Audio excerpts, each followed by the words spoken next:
Hello everyone, so today I am going to discuss a new topic from chapter number 2, Electrostatics of Conductors. In this theory, we are going to discuss some basic properties of the conductors when the conductor is placed in uniform electric field or a conductor is charged through electric field.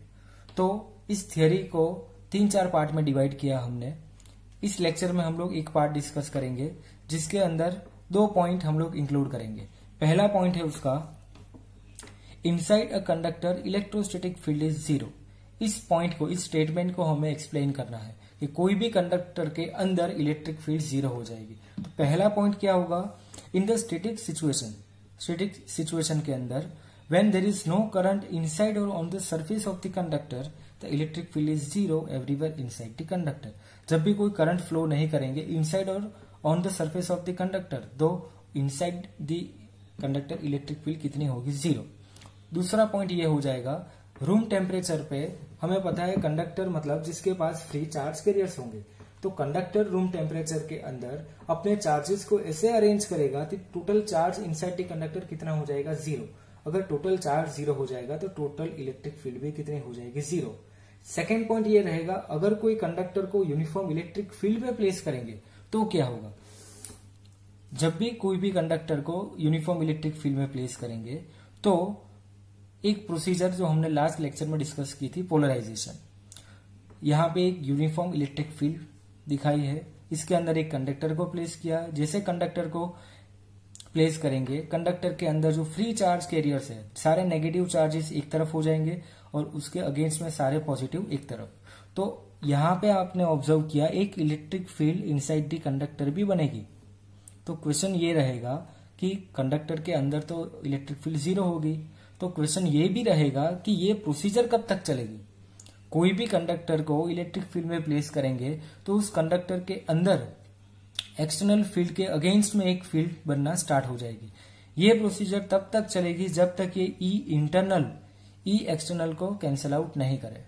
तो finally ये alignment stop हो जाएगा जब ये अंदर की electric field बाहर वाली इलेक्ट्रिक फील्ड को कैंसिल आउट नहीं करेंगे.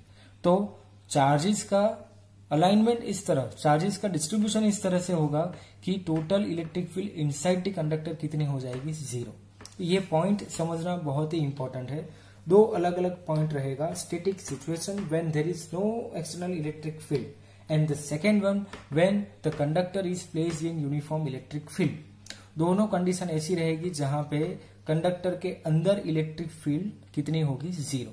ये एक पॉइंट याद रखना है हमें. इसी पॉइंट के ऊपर सेकेंड पॉइंट भी डिस्कस करेंगे इसी लेक्चर में. जब inside the conductor electric field zero हो जाएगी तो हमने इलेक्ट्रिक फ्लक्स का कंसेप्ट पढ़ा था और गॉस थ्योरम भी हमें पता है. तो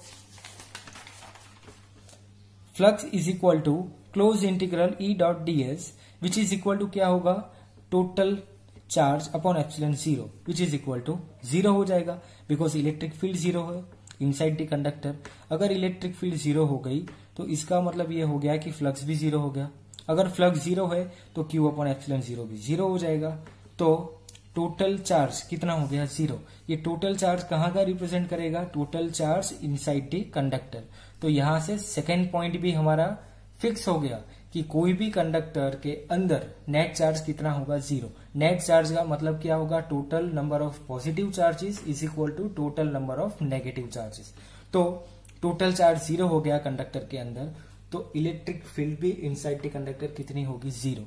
एक क्वेश्चन यहाँ पे आएगा, अगर उस कंडक्टर को हम लोग चार्ज करना चाहेंगे तो वो चार्ज सारे कहाँ जाएंगे, बिकॉज अंदर तो चार्जेस जीरो हो जाएंगे. तो एक दूसरा पॉइंट यहाँ पे मिलेगा हमें, जब भी कोई कंडक्टर को चार्ज करेंगे तो उस कंडक्टर की सरफेस के ऊपर चार्जेस होंगे ऑलवेज. इसीलिए स्फेरिकल शेल को मैंने आपको बताया था, स्फेरिकल शेल मतलब जिसके सरफेस के ऊपर चार्जेस है. और दूसरा पॉइंट हमने डिस्कस करना था सॉलिड स्फीयर, जिसके अंदर भी चार्जेस होता है, वो पूरी कंडीशन अलग है. तो जब भी हम लोग स्फेरिकल शेल या फिर कोई भी कंडक्टर को डिस्कस करेंगे तो ये एक चीज याद रखनी है, इनसाइड द शेल या फिर inside the conductor electric field zero होती है और चार्ज भी कितना होगा, जीरो. तो गॉस थ्योरम से भी ये हमने प्रूव किया था. ये गॉसियन सरफेस ले लीजिए, तो गॉसियन सरफेस ऐसा होना चाहिए जिसके अंदर चार्ज भी एंक्लोज हो। तो यहाँ पे अंदर तो कोई भी चार्ज नहीं होगा। अगर अंदर चार्ज भी जीरो है तो इलेक्ट्रिक फील्ड भी जीरो ही होगी। तो कोई भी कंडक्टर को चार्ज करेंगे तो वो चार्ज कहाँ जाएंगे, तो वो सारे चार्ज सरफेस के ऊपर ही रिसाइड करेंगे। ये पॉइंट नंबर 3 हो गया। तो इस थियरी के अंदर, इस लेक्चर के अंदर हमने पहले ये 3 पॉइंट डिस्कस किए। अब जो सेकेंड पार्ट में आपको एक्सप्लेन करूंगा वो आपको एग्जाम के लिए इंपॉर्टेंट है, बिकॉज वो 2 मार्क्स में पूरा थियरी आ सकता है।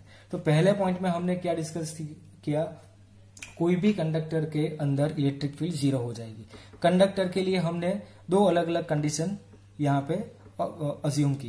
पहली कंडीशन, जब कंडक्टर स्टैटिक कंडीशन में है, कोई करंट फ्लो नहीं हो रहा है उसके सरफेस के ऊपर से या फिर उसके अंदर से, तो electric field inside the conductor कितना होगा, जीरो। अब उसी कंडक्टर को जब यूनिफॉर्म इलेक्ट्रिक फील्ड में प्लेस करेंगे तो चार्जेस का अलाइनमेंट इस तरह से होगा, डिस्ट्रीब्यूशन इस तरह से होगा कि टोटल इलेक्ट्रिक फील्ड इनसाइड कितनी हो जाएगी, जीरो। उसी बेसिस पे हमने इलेक्ट्रिक फ्लक्स को नोटिस किया। जब इलेक्ट्रिक फील्ड ही जीरो हो जाएगी तो फ्लक्स भी जीरो हो जाएगा, और फ्लक्स का फॉर्मूला है total charge enclosed in the close surface divide by epsilon zero. अगर फ्लक्स जीरो हो गया तो क्यू अपॉन एप्सिलॉन जीरो भी जीरो हो गया, तो finally total charge, net charge भी जीरो हो जाएगा। और नेट चार्ज का मीनिंग हो जाएगा कि total number of positive charges is equal to total number of negative charges. तो कोई भी कंडक्टर के अंदर जितने पॉजिटिव चार्जेस होंगे उतने ही नेगेटिव चार्जेस भी होंगे। तो कोई भी कंडक्टर के लिए अगर चार्ज जीरो हो जाएगा तो इलेक्ट्रिक फील्ड भी अल्टीमेटली जीरो हो जाएगा। अगर अल्टीमेटली इलेक्ट्रिक फील्ड जीरो है, चार्जेस जीरो है, तो उस कंडक्टर को चार्ज कैसे करेंगे। अगर चार्ज करना चाहते हैं हम लोग तो चार्जेस कहाँ पे जाएंगे।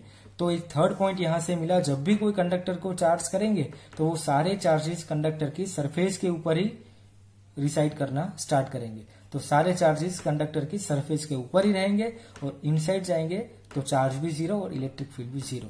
ये पूरा एक पॉइंट था जिसके अंदर हमने 3 डिफरेंट सब टॉपिक को कवर किया। अब सेकेंड पॉइंट जो एग्जाम के लिए इंपॉर्टेंट है, in the second point we are going to calculate electric field on the surface of the charge conductor. ये जो थियोरी है ये 2 मार्क्स में इंपॉर्टेंट है, और कंडक्टर की सरफेस के ऊपर इलेक्ट्रिक फील्ड कितनी होगी वो कैलकुलेट करना है। तो इलेक्ट्रिक फील्ड के कैलकुलेशन के लिए हमने सिंपल से गॉस थ्योरम यूज किया है। गॉस थ्योरम का आपको बेसिक कंसेप्ट पता है। जब भी गॉस थ्योरम यूज करेंगे तो E dot D S is equal to summation Q upon epsilon zero, ये बेसिक कंसेप्ट हमें पता है। ये फॉर्मूला जब भी यूज करेंगे, पहली चीज हमें पता होनी चाहिए इलेक्ट्रिक फील्ड, उसकी डायरेक्शन, सरफेस एरिया और उसकी डायरेक्शन, और दोनों के बीच का angle E, ds and theta. सबसे पहले ये तीनों पॉइंट हम लोग कैलकुलेट करेंगे। उसके बाद उस सिलेंडर के अंदर कितना चार्ज होगा, charge enclose by the cylinder, वो कैलकुलेट करेंगे, summation Q. Charge enclose by the Gaussian surface, और गॉसियन सरफेस हमने इस थ्योरी में लिया है सिलेंडर, इसलिए मैंने बोला charge enclose in the cylinder. तो ये समेशन क्यू कैलकुलेट करेंगे और लास्ट में हम लोग ये थियरम अप्लाई करेंगे, E dot D S is equal to summation Q upon epsilon zero. तो point number 1, consider a cylindrical pill box. ये कंडक्टर अनइवन शेप का बनाया जिसकी सरफेस के ऊपर हमने मान लिया पॉजिटिव चार्ज। इस कंडक्टर के ऊपर हमें इलेक्ट्रिक फील्ड कैलकुलेट करना है। तो सबसे पहले हम लोग गॉसियन सरफेस बनाएंगे, और गॉसियन सरफेस हमने एक स्मॉल पिल बॉक्स बनाया सिलिंड्रिकल। अब ये जो सिलेंडर बनाया है उसके अंदर हम लोग इस वाली सरफेस को बोलेंगे कर्व्ड सरफेस, और ये दोनों साइड वाली सरफेस होगी हमारी फ्लैट सरफेस। और इस सिलेंडर को हमने ऐसे कंसिडर किया है कि इसका हाफ पार्ट कंडक्टर के अंदर रहेगा और बाकी का हाफ पार्ट कंडक्टर के बाहर, और हमें इलेक्ट्रिक फील्ड कैलकुलेट करनी है आउटसाइड दी कंडक्टर। और इनसाइड दी कंडक्टर हमें ऑलरेडी पता है जीरो है इलेक्ट्रिक फील्ड, तो इनसाइड वाला पार्ट तो जीरो हो जाएगा। तो अल्टीमेटली हमें ये हाफ सिलेंडर के लिए कैलकुलेशन दिखाना है। अब कोई भी पॉइंट के ऊपर इलेक्ट्रिक फील्ड उस पॉइंट के लिए परपेंडिकुलर होगा, तो इस पॉइंट के ऊपर हमने इलेक्ट्रिक फील्ड बनाया, ये इलेक्ट्रिक फील्ड E, और इस फ्लैट सरफेस का एरिया वेक्टर बनाया हमने सरफेस से परपेंडिकुलर ds।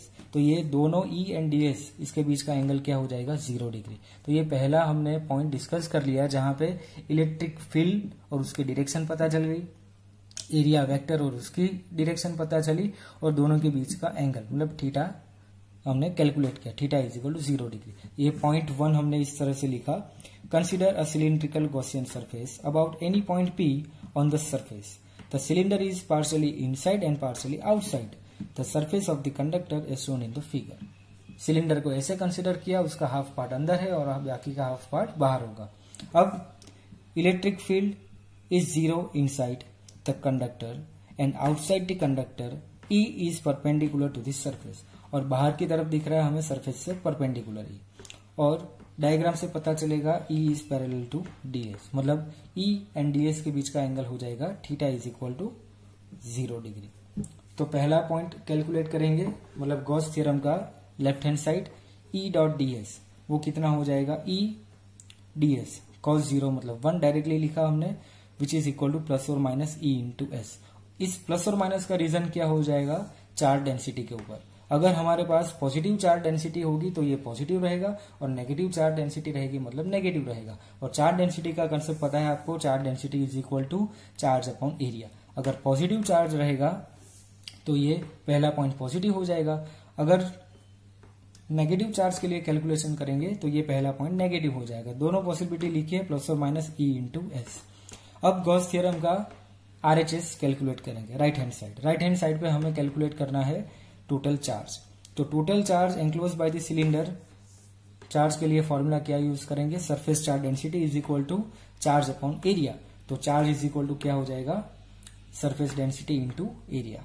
अब दोनों LHS एंड RHS रेडी, ये इक्वेशन नंबर 1 हो गया, ये इक्वेशन नंबर 2। दोनों को कंपेयर करेंगे, मतलब गॉस थ्योरम अप्लाई करेंगे, तो E into S is equal to sigma into S upon epsilon 0। दोनों साइड से एरिया कट हो जाएगा, तो इलेक्ट्रिक फील्ड बचेगा सिग्मा अपॉन एप्सिलॉन 0, और वेक्टर फॉर्म में होगा E is equal to sigma upon epsilon 0 n cap. ये बहुत ही इंपॉर्टेंट फॉर्मूला है कंडक्टर के लिए, और ये पूरी थियरी आपको 2 मार्क्स में एग्जाम में आ सकती है।